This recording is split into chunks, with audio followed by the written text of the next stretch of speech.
All right, everybody. Hello. How are you? I hope everything is fantastic in your life. My name is David Parsons. This is the Nostalgia Trap. We have an excellent guest this week, Lavelle Porter, here to talk about his book, The Blackademic Life, Academic Fiction, Higher Education, and the Black Intellectual. Very excited to bring you this conversation. Lavelle is awesome. He's been on the show before. We talk a little bit about his previous appearance, episode 9, if you want to go back.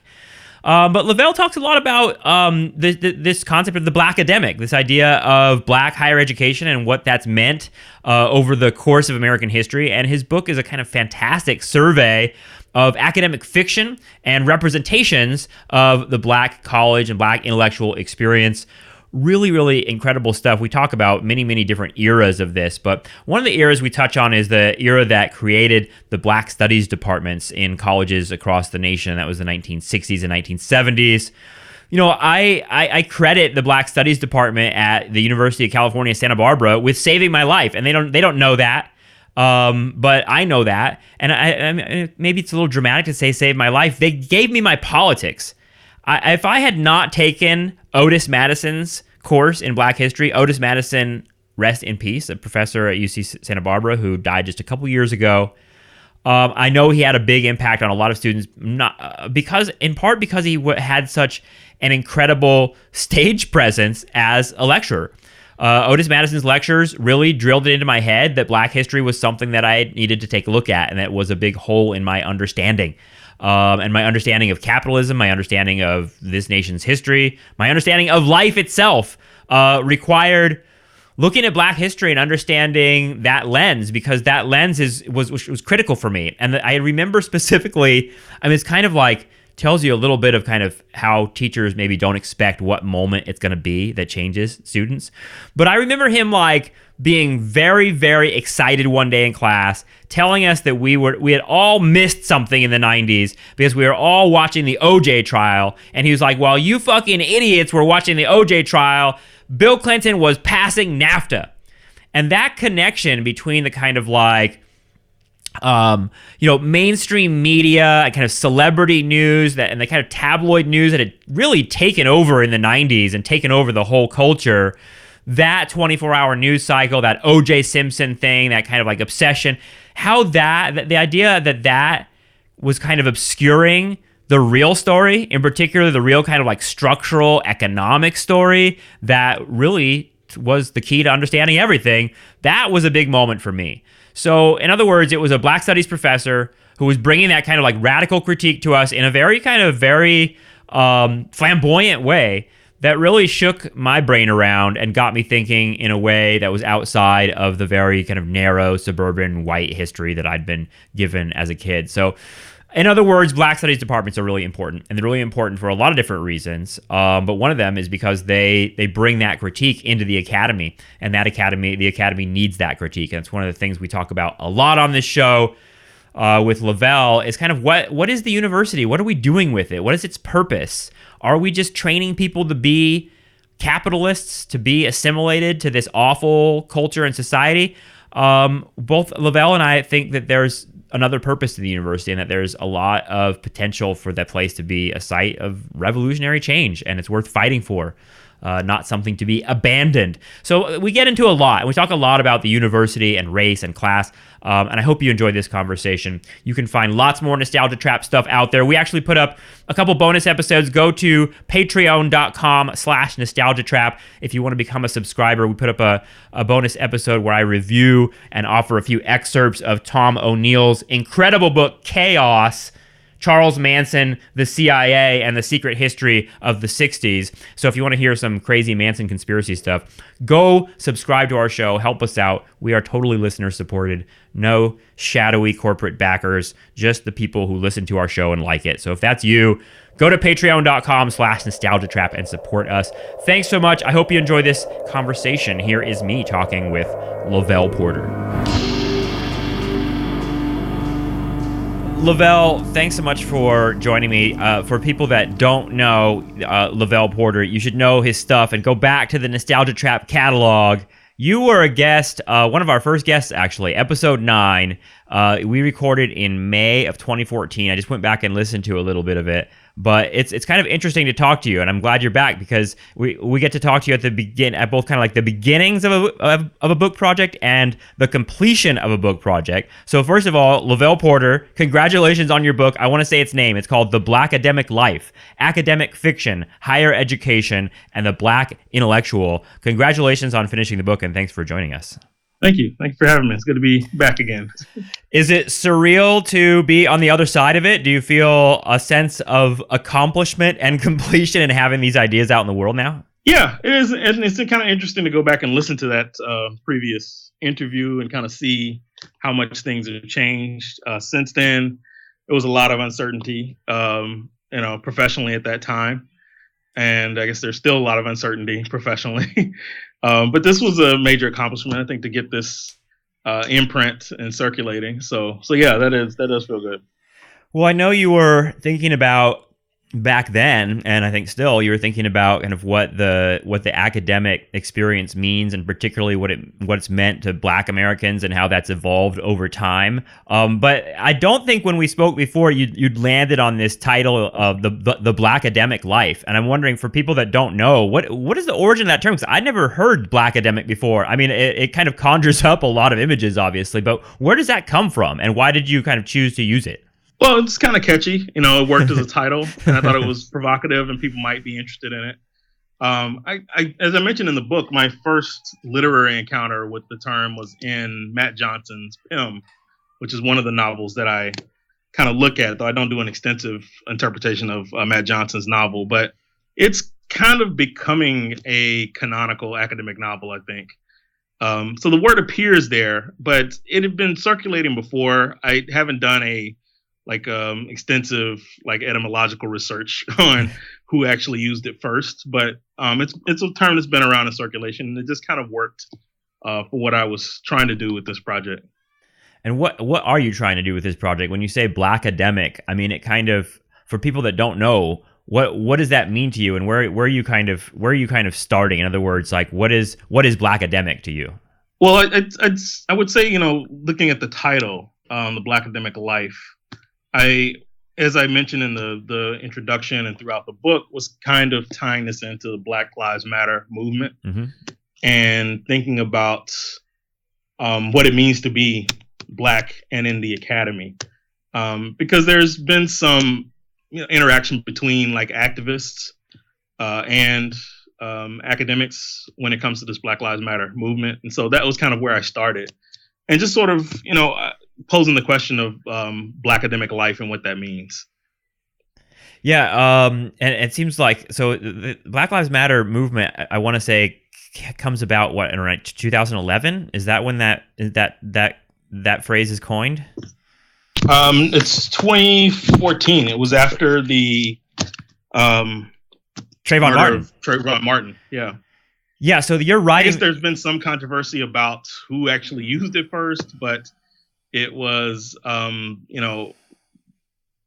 Alicia Garza and Opal Tometi were the first activists to use it online as a hashtag, and it kind of got picked up and became part of this movement. So you had settled on thinking about Black life in the academy before all this kind of flashpoint happened in over the last few years. Did that kind of shape how you're writing your book? Yeah, well, this kind of started. It came out of my dissertation, for one. Yeah. At the CUNY Graduate Center. At the CUNY Graduate Center, yeah, in the English department there. So this is an outgrowth of the dissertation.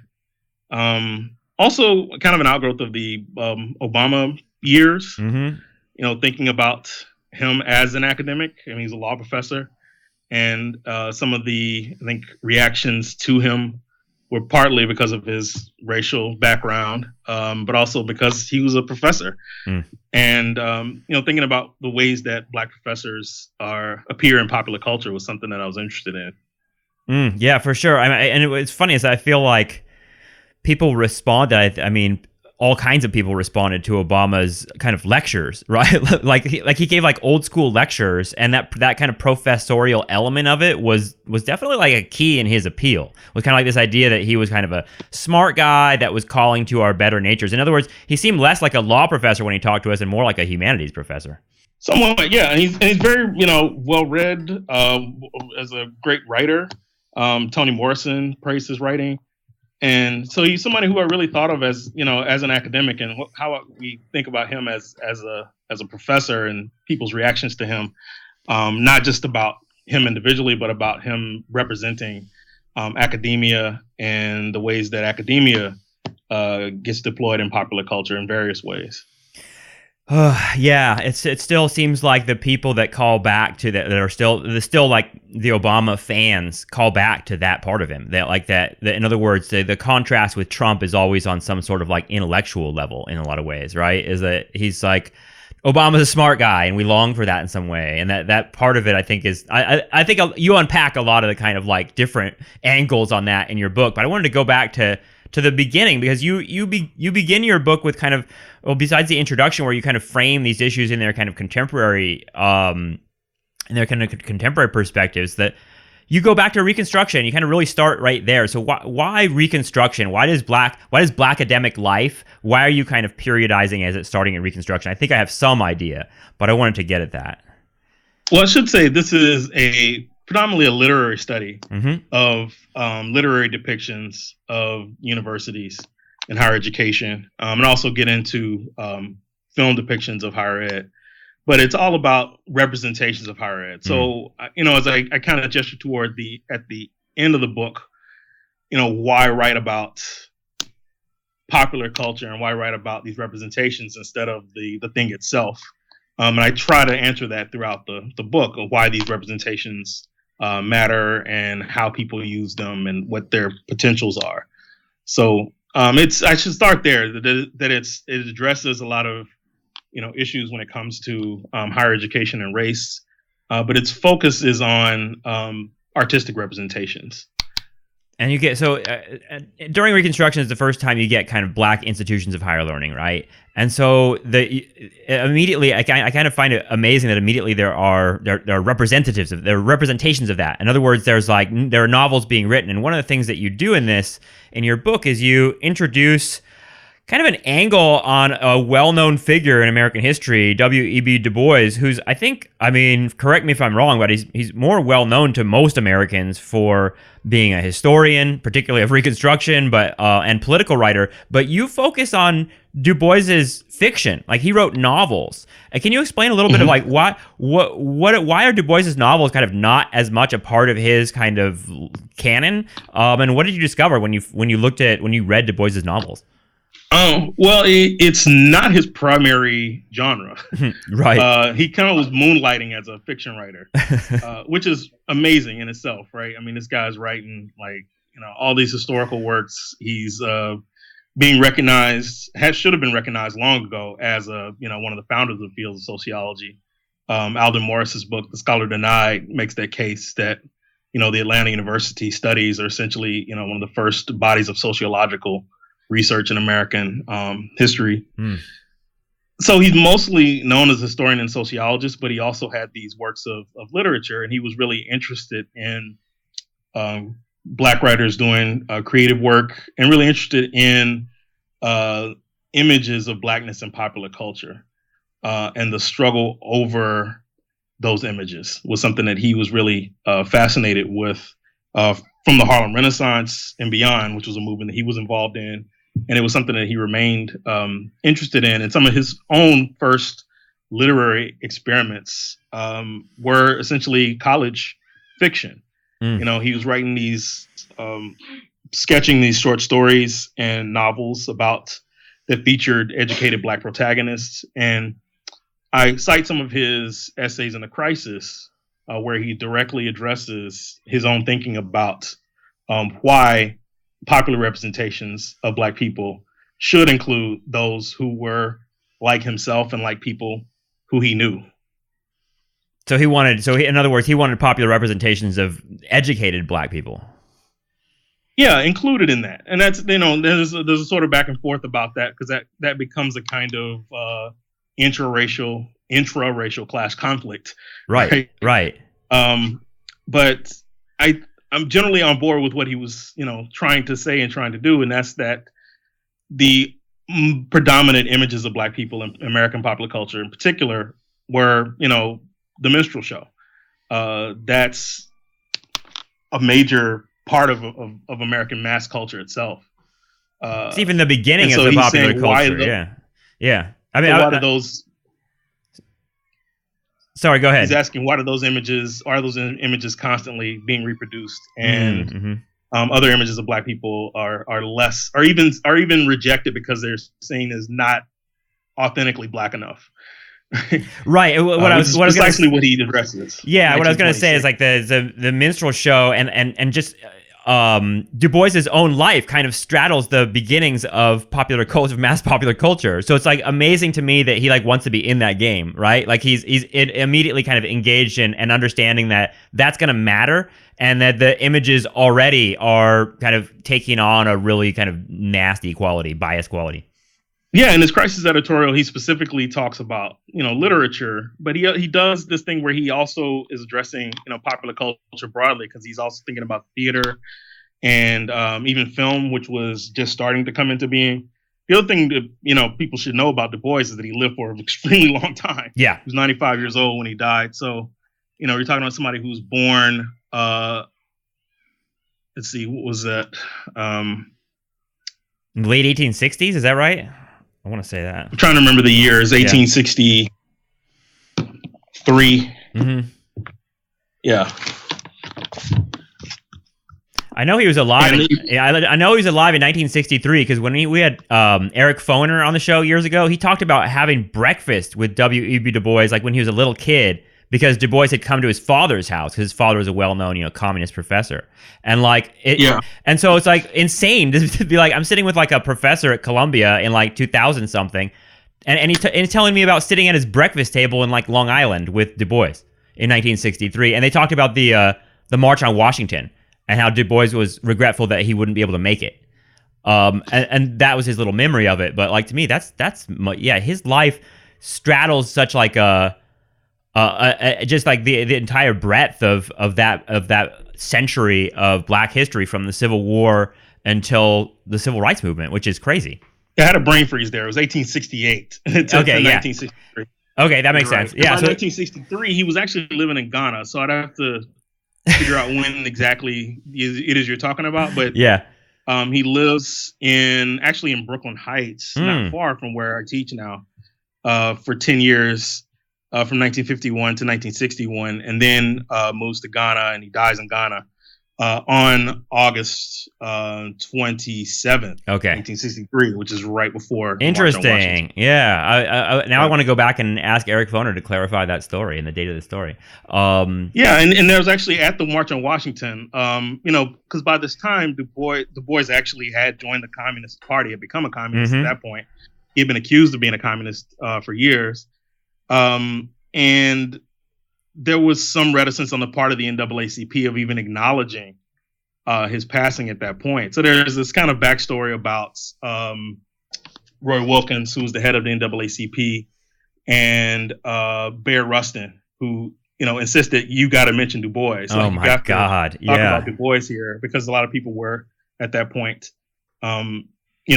sort of distancing themselves from him. And speaking to someone else who did not distance himself from Du Bois is King. In 1968, there was the 100th anniversary of Du Bois's birth in New York, and Martin Luther King spoke there. You can look up the speech that he gave there, but he specifically talked about the sort of fear and hysteria of the Red Scare and how Du Bois got caught up in that, and how Du Bois didn't deserve to be caught up in that. So, another one of those ways that, you won't hear that on the commercials featuring Dr. King. But yeah, that's a really amazing not detail. only acknowledged that, but also had read Black Reconstruction and thought about it. Good.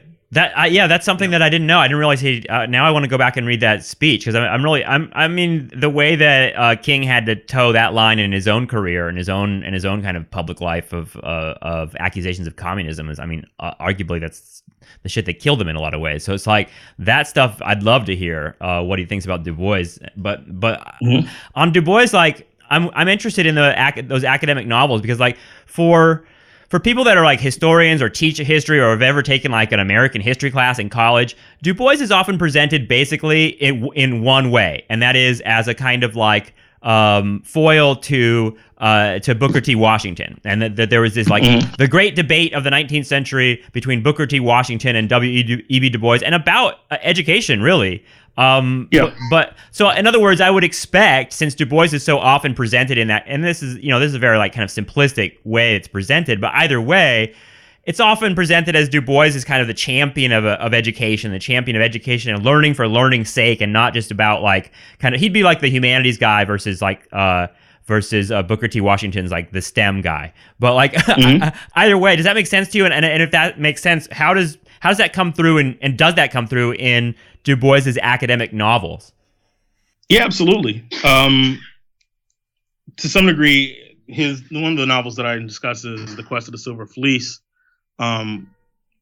which is actually kind of directly addresses that whole question of industrialization or industrial education versus classical education. And I say, that's a conversation you can see directly how that's relevant to the way we think about higher education now, and who should be doing the humanities and who should be doing more practical things. That's, as someone who teaches at a vocational and technical school, something that we often have to think about quite a bit. So, yeah. But I also want to challenge that a little bit, or at least to complicate that a little bit by putting Anna Julia Cooper's name into that conversation as well, because she's also somebody who thought about education and its purposes. And, this turns into this sort of debate between these two dudes about the purpose of higher education. But Anna Julia Cooper was also interested in the higher education of women. There's actually essay called The Higher Education of Women that's part of that whole Voice of the South collection of her writings. And so she was also thinking about it in gender terms, what this meant for Black women who were also being trained in these institutions, but limited to certain fields and certain expectations. Can you talk a little bit about the role of religion in all of this? Because it seems like that part of it would kind of have it's gonna color the way that people see education and the way that people see its value and what they're doing. And we know that the story of Christianity within the Black American community is a complicated one, particularly in the years after the Civil War. But what is happening in the 19th century with religion, and how is that tied to education? If you can speak a little bit about that, I don't know.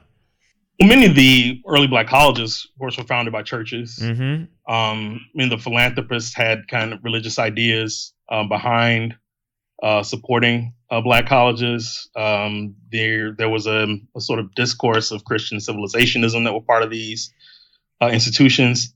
And I think the one book that addresses that most directly is Nella Larson's Quicksand.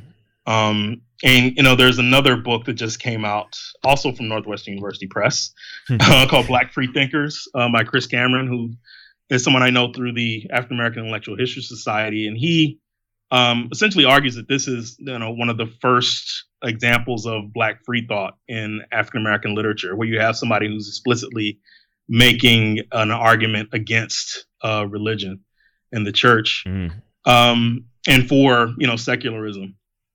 So that was something that she was really thinking about in Quicksand, and her depiction of this school, where the students were assimilated into whiteness. The college that she depicts is called Naxos, which is anagram for Saxon. And the idea that these schools were designed to, sort of assimilate these Black students into whiteness and make them, palatable to white people, which is what they needed to do in order to be employed. Right. And I mean, and that seems like it would be a conversation that's happening throughout the entire history of this kind of like Blackademic thing you're setting up. Is that relationship to like whiteness, and that relationship to like, what are we doing here? Like, what is the school about? And it seems like that's something that's shifted over time, right? It's a different conversation in the 20th century than it is in the 19th. It is and it isn't. Yeah. It is and it isn't. And I think some of the, I talk about how, higher education essentially is the sort of intellectual wing of this whole racial capitalist enterprise. That was what it was meant to do. And that doesn't exclude the HBCUs, because those schools were also kind of founded with some of the same ideas. And you see these writers addressing that very concept. And so, in other words, there's kind of always, I don't know, I identify with it myself in the sense of like being an outsider. I mean, I'm a white dude, but like being an outsider in graduate school and like realizing that I'm kind of like making contact with a world, particularly like an elite world that I haven't really made contact with before. And that part of it is we've talked about this on the show before in both racial terms and class terms, but the idea of like feeling like you're kind of being assimilated in some way to some part of society that you're not really necessarily from or not necessarily kind of used to. And that's something that I certainly experienced in graduate school, but I think that you're identifying in the Blackademic Life something that's like kind of the whole Black experience of the academy, which is always feeling like the academy is part of the project of America in some way. And that seems like it's always, it seems like maybe not always, but it often comes with some sort of like internal ambivalence, if that makes sense. Yeah. Well, I talk about this as discursive. And I think that I'm sort of borrowing from Foucault, by way of Samuel Delany, and thinking about racism as discursive and not simply as individual experiences or feelings. Right. But something that's institutional. It's in the language, and it's in the interaction between languages and institutions. And so that's the thing that we're up against and having to deal with. And that's where the whole, sort of individual experience, the Americans have this idea that we're all, such unique individual people and have our own ideas. But, there's an overwhelming like discourse of white supremacy that we all function within, and there are ways to dislodge it, but it's historical, and we didn't make it, but it still exists, and we have to learn to navigate it. And there's so many different attitudes about how to navigate that. And it's, I mean, for you, I mean, we touched on this a little bit in our first conversation here. You went to Morehouse, which is a HBCU. What was the discourse like there in terms of that idea? Like, in other words, how we talk about how every institution in American life is adjusted to white supremacy, and in some way protects it. And I can get on board with that idea. In fact, I think that idea is pretty well internalized for me. But at the same time, is that a discourse that's at all present at Morehouse, or is it something that's, and I mean that as like an institutional conversation, or is it something that's like happening among students? Yeah, there's always conversations about that. I mean, it's a school that's very much in this whole paradigm of Christian civilizationism. We're forced to wear shirt and ties when we get there. We have to go to assemblies once a week, which the old heads there, tell us we're lucky because we didn't have to go every single day to go to chapel in the morning. There's always this conflict between, people who bought into that. A lot of students bought into that idea. And then there's other students who were more like militant, Afrocentric.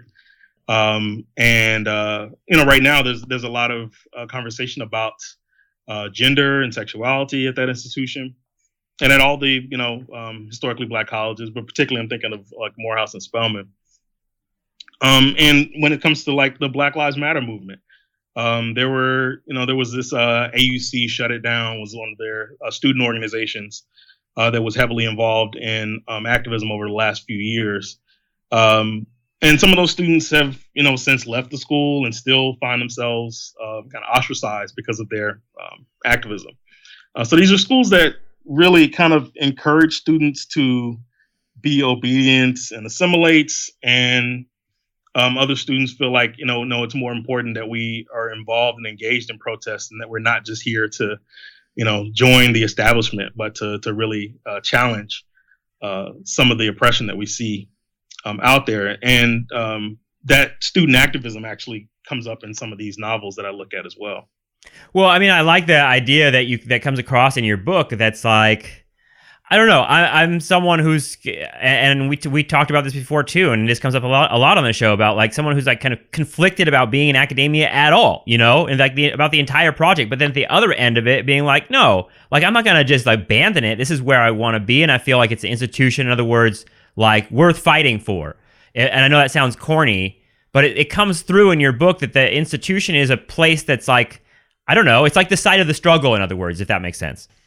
Yeah, that's what I'm really interested in, institutional academia, not just in this idea that one can be an intellectual regardless of where one is located. Yeah, that's true, but I'm interested in institutions and how these institutions assert authority over knowledge, and how knowledge gets produced and preserved inside these institutions, and what it means for Black people to participate in these institutions and also to build these institutions. So I'm not, I am interested in the institution itself, and not just in this idea of the free floating intellectual. I kind of get into that in the book, where there's this idea now that well, education is all a scam and you don't really need higher ed in order to learn, and all that's true. Doesn't change the fact that these institutions have power over knowledge production, right? What kinds of stories are taught about, just say, American history, if you want to narrow it down, right? That happens in institutions of higher education. These are the, folks who get to decide what the historical narrative of American history will be. And so I'm interested in how to seize that kind of power. That was something that DuBois was also interested in, which is why he goes to somewhere like Harvard. Yeah, I mean, and so these institutions are important. I mean, it's I think that's the easy thing, is just to say, they're all compromised and we should do something else.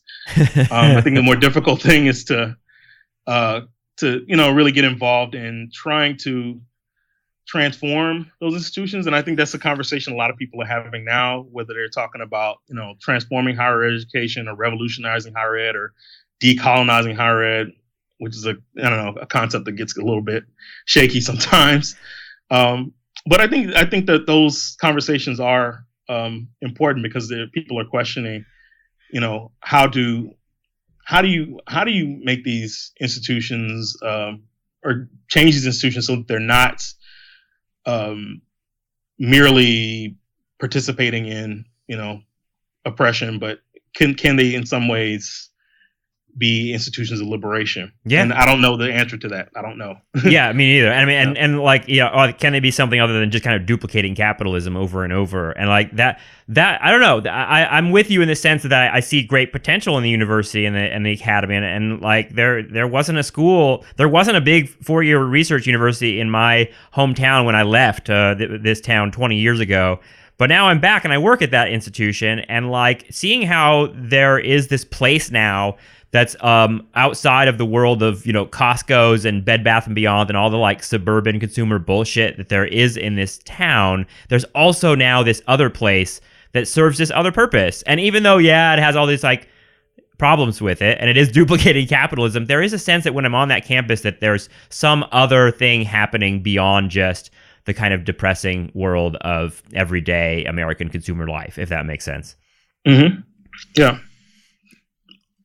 So part of that is how, when we think about the 1960s on this show, we think a lot about kind of the college campus as a site of revolution. And like, Columbia University was a lot of that riot that happened in 1968 was about the community, was about Columbia University's relationship to the Black community just outside of its institutional walls, and how it was taking property from the community, but also about the birth of Black and ethnic studies departments, which is something you get into in one of the later chapters of your book. And I wondered what that struggle was like. In other words, how was that being represented in fiction? Because it seems like that was a hot button issue, and still is, like the very existence of these programs. And the fact that we're now, if you think about 1960s as 100 years into Black higher education in America, that's the first time that we're going to get like the opportunity to have actual departments studying Black history is kind of extraordinary.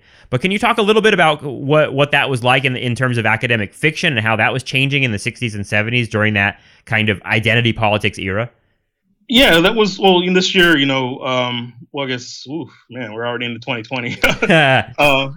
2018, I was thinking, was the 50th anniversary of Black Studies. Yeah.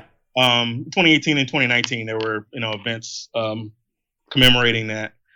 And yeah, there's actually quite a few books that are coming out that are already out, and people who are doing research, some really exciting research on student activism during that era. And yeah, this was the first time that you actually had something like African American studies programs and classes, and this was something that students demanded that there be. So it's not like the university just decided out of the goodness of their heart to start offering classes on African American studies. It was something that students, sat in and protested and demanded that these changes be made on historically Black college campuses too. By the way, there's a book about Howard University that just came out that I'm hoping to get my hands on soon. That's incredible. So you're just to pause there. You're talking about that there were movements at historically Black colleges to create Black studies departments. Yeah, absolutely. Amazing. Absolutely. And that's two of the novels that I talk about are one by Gil Scott-Heron, which has a very provocative title, The Nigger Factory. That's the title of the novel. You can always count on him for that. Yeah. And Alice Walker's Meridian is the other protest novel that I look at. And both of those are set on Black college campuses. They were both inspired by the experiences of their authors at historically Black colleges. Gil Scott-Heron went to Lincoln University in Pennsylvania. Alice Walker went to Spelman College in Atlanta. And both of them depict students who are at odds with their conservative institutions, who don't really want them involved in student activism and really want them to, sort of toe the line, conform to this paradigm of respectability and be respectable people who can, get good jobs and help their community that way. Sure. And these students are kind of interested in pushing the boundaries a little bit and challenging these institutions to be more in tune with what the political movements of their times were trying to argue for, and that's anti-colonialism in terms of geopolitical anti-colonialism, but anti-colonialism culturally as well. So even Alice Walker talks about their students being forced to wear the white gowns and the white gloves, which they still do at Spelman, by the way. Wow. Wow. And she was, and I think students at this time were thinking, we want the institutions to represent the way, Black people think and feel. And it felt like to them that these institutions were predominantly about trying to get them to assimilate into whiteness. And they were really thinking more about like anti-colonial thought, third world movements, and Black nationalism, Black consciousness. This is what the student activists were more interested in, and wanting the institution's curriculum to reflect that, because a lot of the curriculum of these institutions was very Eurocentric. Right? I couldn't believe that. Yeah. I mean, it reminded me of, I just watched this recently. I don't know if have you ever seen this film, Watt Stacks? Do you know that film? Yeah, absolutely. Yeah. So there's a beginning of that movie. So Watt Stacks, for those that don't know, Watt Stacks is a concert film that took place in 1971 in Los Angeles as the kind of anniversary, a little bit of a kind of celebration and marking of the Watts riots, of the Watts uprising, and there's a lot to that film. But one of the things that I always find very interesting is Jesse Jackson's appearance in that film, because he comes out at the beginning, he does the Black national anthem, and he's wearing a dashiki. He has an afro. He looks like very different than what he looked like even just a few years ago. In the late 60s, he was still wearing a suit, had short hair. So in other words, he's very much engaged in that kind of like Pan-Africanism, like colonial or anti-colonial conversation. And I don't know if you remember what he says, but he has like a very kind of Jesse Jackson-esque kind of little kind of like speech that he gives, in which he says that we've moved on from like burn baby burn to learn baby learn, and he's just talking about like we're going to build institutions of education, and we're going to build politics, and and in other words, there's like a real sense of like that education is a part of how we're moving past the kind of violent era of whatever civil rights thing he's pointing to. It's an extraordinary document for those that haven't seen Watt Stacks, and it made me think about that moment that you're describing. Yeah, that was right in the heart of, it's 1971. Yep. And, part of that whole Black consciousness movement, part of the Black arts movement. And it was like, Black people celebrating Blackness itself and sort of throwing off the shame of Blackness, right? Part of that you mentioned is hairstyle. Yeah. And you see a lot of the hairstyles that are represented in there. And it's a conversation that we're having 50 years later about actually making it illegal to discriminate against people on the basis of their hairstyle. And that's, this is precisely what it might seem trivial, but this is precisely what these activists were getting at then. And they were right about that is, how can you move into these institutions where the hair that grows out of your head is wrong? Right? Yeah. Literally the way that your hair grows out of your head is unacceptable. Fucking insane. And that's something that you can actually be, that'll be an impediment to your career advancement. Well, yeah, and looking at Watts Acts and seeing one of the reasons I show it in my class is just to show just people because there's thousands and thousands of people from LA show up to the Coliseum, and what they're wearing and kind of how they look is a big part of the whole thing. And it makes me think of DuBois being very kind of prescient in understanding and writing academic novels, even though it was his side genre, but kind of understanding that representation was going to be a big part of this.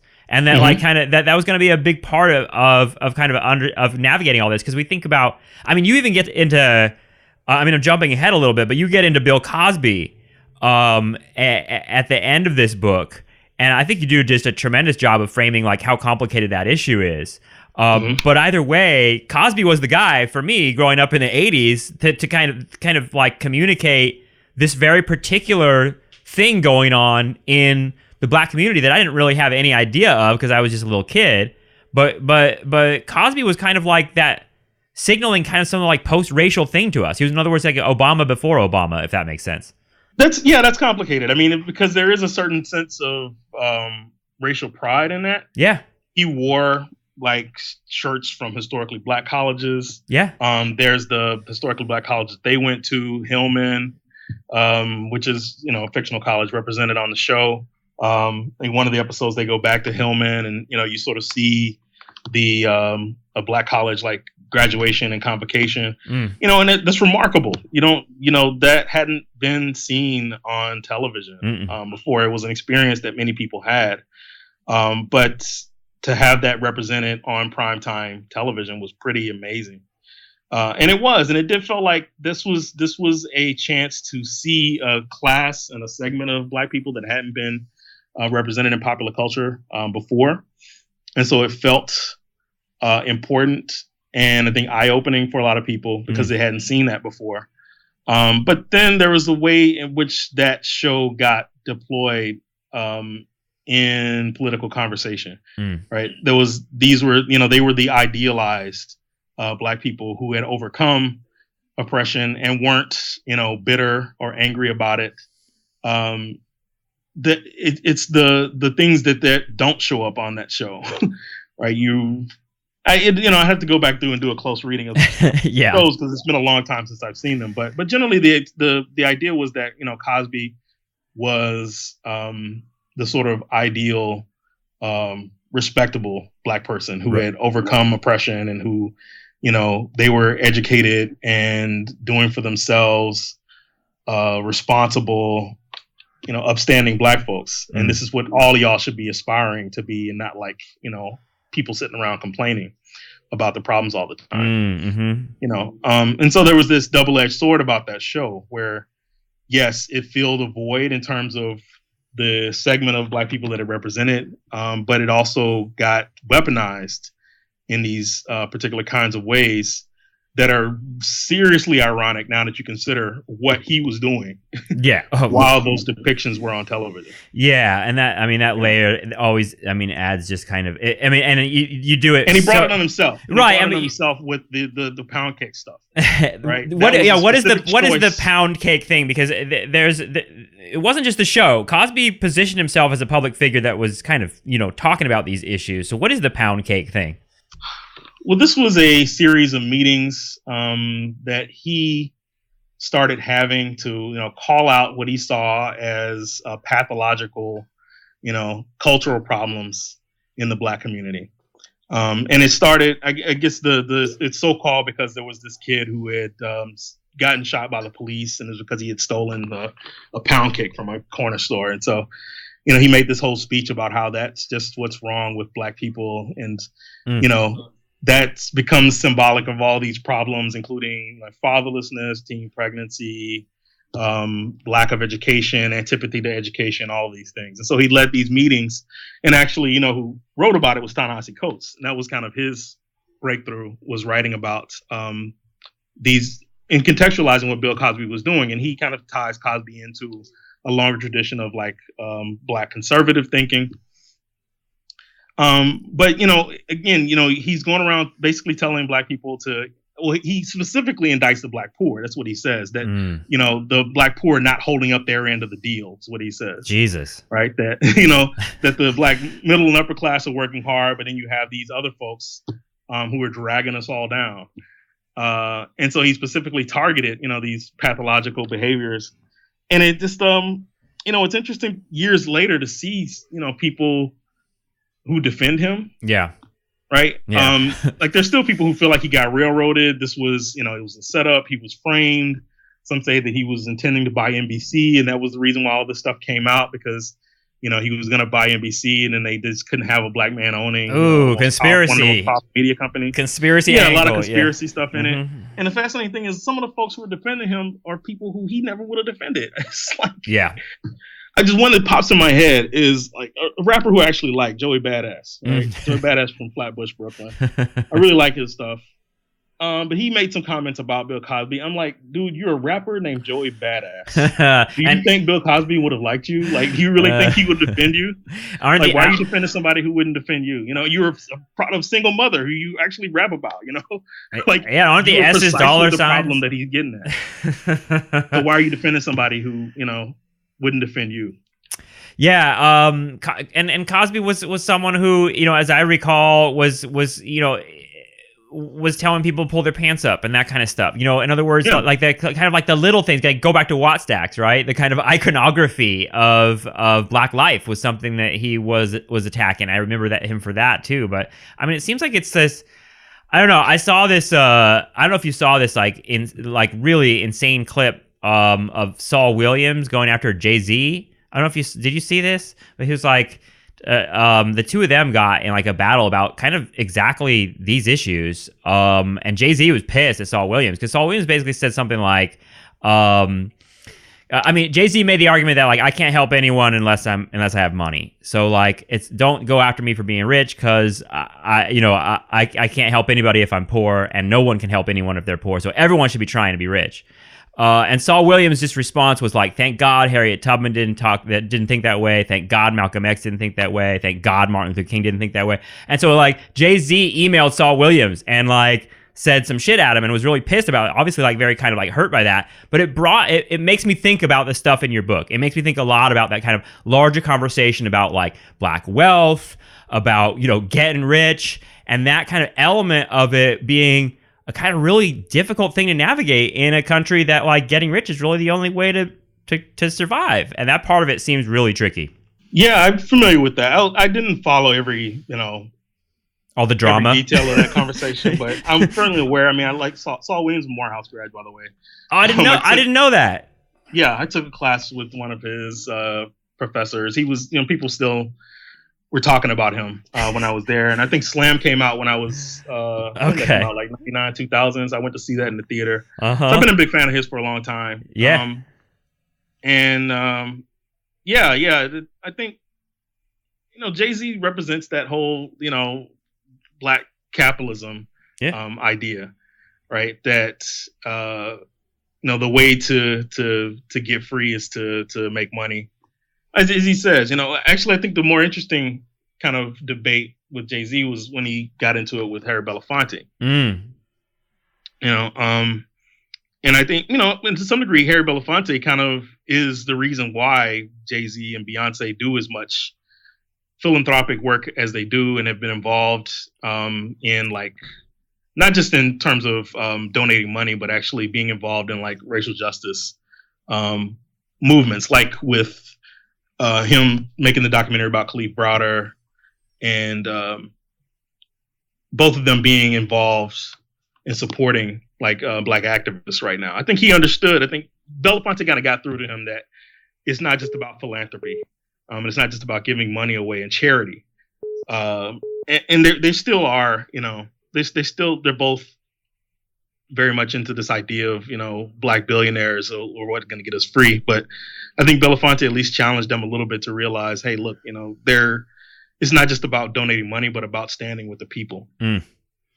That's great. And that's like, a connection from that like 60s, 70s era. Like it's funny to me that Belafonte is going to be the one that gets JayZ's ear. I hadn't heard that story. I mean, I don't really follow all that too much, but sometimes these clips come up and it makes me realize like exactly what you're saying in your book, which is that this is like a conversation that's been going on for more than 100 years.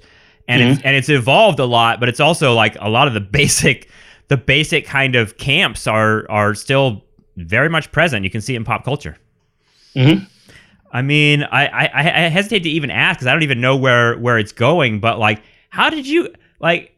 I can't get over like Kanye with wearing the MAGA hat. Like that to me, like was a big deal, and it feels like it's a big deal. Do you think that like damaged him? Do you think that he can survive that? Because it seems like it feels like a different. I know he's always been a troll, but it feels like a different moment of trolling when you're like that kind of pledging allegiance to that kind of Trump thing, if that makes sense. Yeah, actually you kind of hit on something. I had a section of my dissertation about him. I didn't include that in the book, partly because of it would involve like quoting lyrics, and that gets a little more complicated in terms of copyright. Yeah, so I just kind of try to avoid music lyrics altogether. Yeah. But I think that college series that he did, right, was one of the works of art that I was thinking about when I started crafting this whole. That's why I brought it up, because his whole thing was graduation and everything. I mean, his whole theme and aesthetic for the first 3 albums was all about like black academic life. Yeah, and his mom was a professor. I don't know if you knew that. Yeah. Whole thing. Yeah. So yeah, in the College Dropout, really, he addresses a lot of the questions that people are having now about the efficacy of higher education. Because his mom and other people wanted him to stay in school, but he's, I'd rather, I'm not going to sit in school being broke when I can get out here and get some paper, So that's what that whole album is about. Mm. But yeah, as far as, I mean, I was a fan up to a certain point. Yeah, but, me it's too. kind of went in the direction where I can't really rock with it anymore. And he's not wrong. I mean, hey, look, if he, look, white people are like the biggest consumers of this art. So if he feels like that's the audience that he wants to have, then he's welcome to it, as far as I'm concerned. But of course, it's not just enough to be, this is my audience. You have to kind of troll black people to get there, and that's the problem. Is that his whole premise is that black people are too stupid to think for themselves, right? So he's the only real free thinker, and everybody else is on the Democrat plantation, And it's a easy posture. Yeah, I always say this is the easiest hustle in the game. I mean, if I really get broke and need to, I can pull that hustle and be on Fox News by the end of the week. I hope I don't see that happen. All you have to do is just tell black people, tell white people that the way black people are thinking is wrong. Yeah. And somebody's going to pay you to get on TV and say that. Sure. So I don't know. I mean, yeah, it is a kind of elaborate trolling thing that he does. I think he does kind of believe it a little bit. But whatever. What I come to is it's not for me anymore. So if they really like that, they can enjoy it. Good luck to them. But I don't really have anything to do with him anymore. Well, I feel the same way. And I mean, it's really interesting to me because it's just like for you talk about like, I don't know, wrapping up this conversation, but like we always like come back to like, I don't know how I came to this stuff. In other words, if it weren't for Black Studies Department at UCSB and the classes I took there, I wouldn't have like been radicalized in the way quite that I was in school. You know, in other words, like the Black Studies classes, the Black History classes gave me a perspective on capitalism that was like way wider and way like more subversive and radical than any of the critiques I'd encountered otherwise. And so like that part of it, that part of it kind of makes me interested in representation, and hip hop was a part of that too during that era. And like I'm thinking about now the kind of conversation. I wonder how other rappers that are like part of his kind of circle are taking that, because I know that Chance the Rapper is kind of an activist dude in Chicago that talks about Bernie all the time. And then like another like moment that caught my attention over the last few weeks was this I think another Chicago rapper, her name is No Name, who like she said some shit about capitalism being cool like a few months ago, and everyone on Twitter and everyone like really like was nasty at her and said like, you don't know what you're talking about, read a book, this and that.